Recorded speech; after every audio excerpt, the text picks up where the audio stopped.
दोस्तों आप देख रहे हैं लालटेन भोजपुरी और आप लोगों का एक बार फिर से लालटेन भोजपुरी चैनल पर स्वागत है। कल ट्रेलर रिलीज हुआ था मेरे नैना तेरे नैना फिल्म का। और ये फिल्म आप हल्के में ले रहे हैं इस फिल्म को, क्योंकि इस फिल्म का स्टोरी आप लोगों को समझ में आया नहीं है। लेकिन आप लोगों को बता दें कि ये एक बहुत बड़े शॉर्ट फिल्म का लॉन्ग फॉर्म रीमेक है। जी हाँ दोस्तों, ये फिल्म बहुत बड़ी फिल्म है और इसका स्टोरी बहुत ही ऑथेंटिक स्टोरी है, बहुत ही तगड़ी स्टोरी है।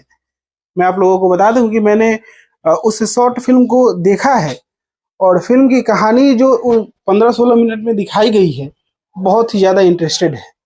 मैं आप लोगों को बता नहीं सकता कि ये फिल्म कितनी बड़ी अ, बड़े स्केल पे जा सकती है और बहुत बड़ा बड़ा अवार्ड भी जीत सकती है। क्योंकि इस फिल्म के स्टोरी ये स्टोरी जो बना था, ये शॉर्ट फिल्म बना था जब, ये अपने आप में बहुत बड़ा हिट है। तकरीबन 3 करोड़ लोगों ने उस शॉर्ट फिल्म को केवल देखा है।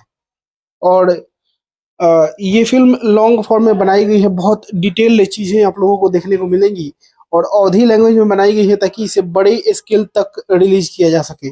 आप लोग जाकर फिल्म का रिव्यू देखिएगा, आप लोगों को पता चलेगा। बाकी मैं मिलूंगा आप लोगों से एक नए वीडियो में, तब तक के लिए जय हिंद जय भोजपुरी।